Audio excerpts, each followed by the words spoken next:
This is all a scam. I mean, we got people that's getting ready to retire that's going to try to live off $2,000 to $3,000. Impossible. It's impossible. Because what happens, it comes up here, we spend it. We're $35 trillion in debt. We don't have any money. We're dead broke. And then taxpayers have $2 trillion in credit card debt. We are in huge trouble. In this body, we had better start figuring that out, because we're going to have a run on this city here soon, and there's going to be about 150 million people coming up here saying, where's our damn money that we paid in? I could have put my Social Security money 40 years. Wow, what a speech from Senator Tuberville, as you just heard, saying it's all a scam. He talks about Social Security, the retirement crisis. You're not going to want to miss what he says, as I'll play you the full video clip of that. And if you're on Social Security, you may be hit with a surprise tax bill, as with the higher COLA from 2023, 8.7%. A lot of retirees on Social Security actually have to pay a big chunk back, which is very unfortunate. As we see here in this article, tax bill on 2023 Social Security benefits could catch retirees off guard. If you haven't paid taxes in years, you actually may have to pay taxes because of the 2023 COLA adjustment. So I'm going to let you know all about that, let you know if you are one of those that has to pay taxes, and I'll give you some other important updates as well. This is all a scam. I mean, we got people that's getting ready to retire that's going to try to live off $2,000 to $3,000. Impossible. It's impossible. Because what happens, it comes up here, we spend it. We're $35 trillion in debt. We don't have any money. We're dead broke. And then taxpayers have $2 trillion in credit card debt. We are in huge trouble.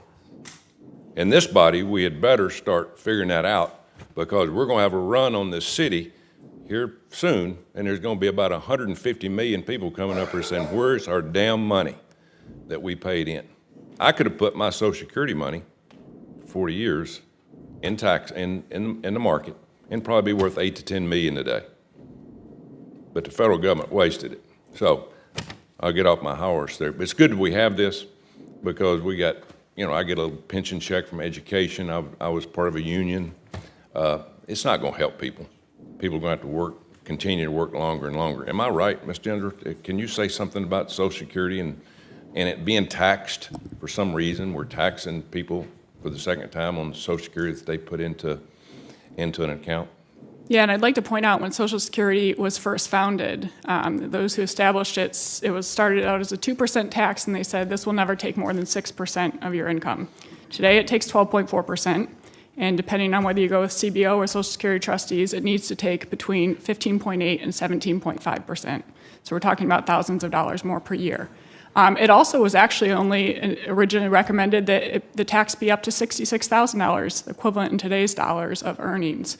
But over time, it has expanded massively, and the money has been spent every year. So whereas everybody thinks this money's been set aside for me, no, for the past 13 years, every dollar that has gone out of workers' paychecks has gone immediately to pay promised benefits. And that's what happens when you have a system that enables those in charge of it to spend the money in the immediate term and leave the buck to the next generation that's coming along. And because Social Security has grown so much, it's actually to the detriment of lower income workers in particular, who have to pay such a large share of their paycheck to Social Security, they have little left to save for retirement.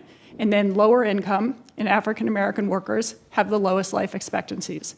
So they are the most likely to get nothing back in return. 1 out of 4 African American men will die between the ages of 45 and 64 after having paid into this system for decades, tens if not hundreds of thousands of dollars, and they might get nothing back. What's the solution?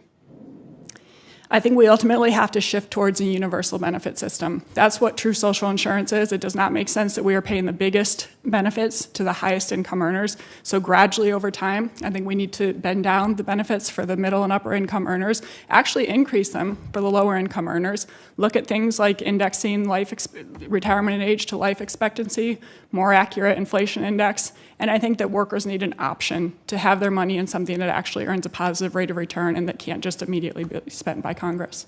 I have a 28 and 29-year-old, 2 boys, got a job, working hard, paying Social Security. They ask me all the time, Dad, will I ever see any of that money? Will they see it?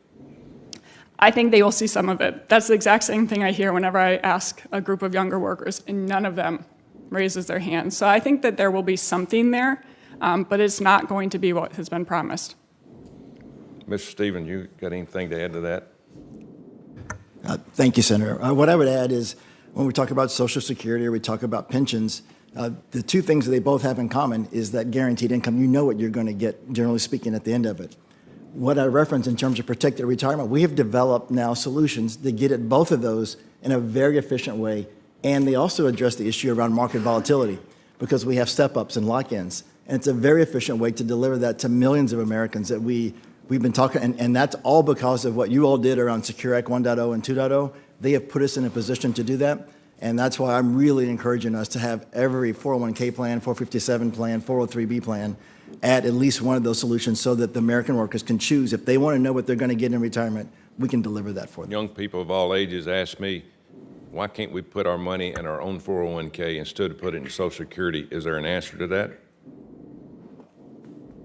I think what I love is that they're asking the right question. Savings in any way is a good thing, and I think there's a place for Social Security, there's a place for pensions, and there's certainly a place for what we're doing in 401k plans. Thank you. Senator Hassan. Thank you. What are your thoughts on what was said there? Should there be more accountability for the government messing everything up? Let me know your thoughts on that, especially when it comes to Social Security. Seems like the government is just dropping the ball. A lot of big mistakes, huge retirement crisis going on. Let me know your thoughts on that. So, tax bill on 2023 Social Security benefits could catch retirees off guard since it is tax season.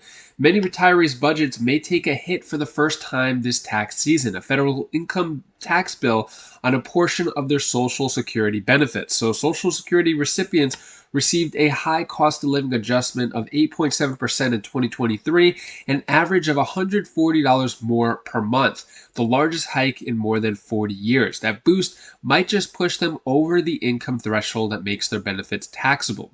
The bar is lower than you might think. A married couple with as little as $32,000 in combined income could get a tax bill.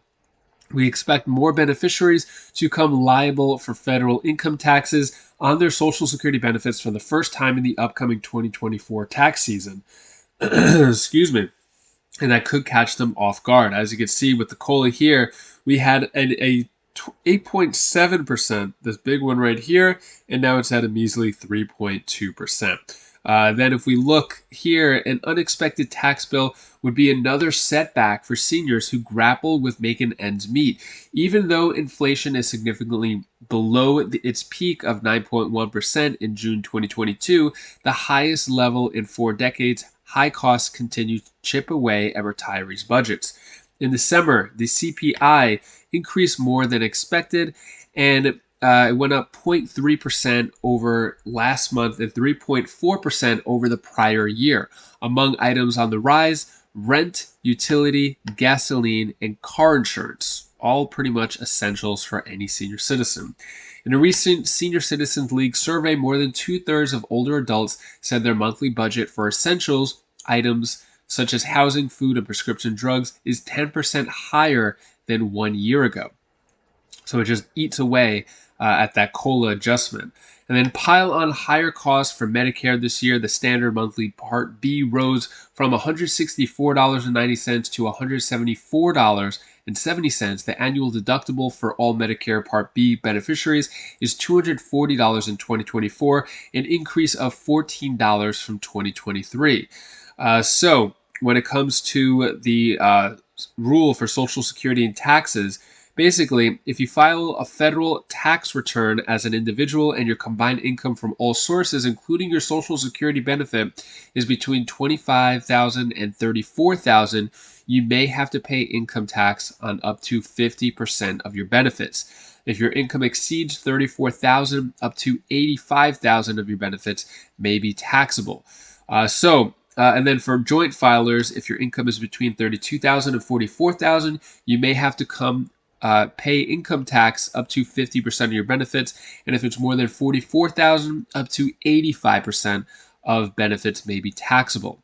One person says here, a lot of our clients will exceed the $44,000 of combined income for married filing jointly, and it is something that is understood, and we need to consider planning for retirement. So if you are on Social Security, I highly recommend checking when you do your taxes to see if you don't owe any extra money. But to be honest, the government should be on top of this, and they should allow that money to not be taxed. You've been paying with this tax you've been paying, it's basically double taxed if this goes through, and if you're one of the unfortunate that gets taxed on your Social Security benefits. This should not even be an issue at all, but it seems like the government just keeps slipping left and right. Anyways, that is all the news that I have for you today to hopefully cheer you up a bit. Here's my daughter Bella's tip of the day. Hi guys, I want to tell you the one thing that you can do to yourself. Be kind, be smart, and also you have to be kind to your mommy, your daddy, or your brother, or sister, or anything that you want. And also you have to be kind to yourself. Thank you so much for watching. If you want to see the duel between former President Trump and President Biden on Social Security, how former President Trump may or may not have said cutting Social Security, he's open to it, and how President Biden reacts to that. You're not going to want to miss this video clip right up here, so click that video right there, and I'll see you in that video. Take care, be safe. Thank you for watching.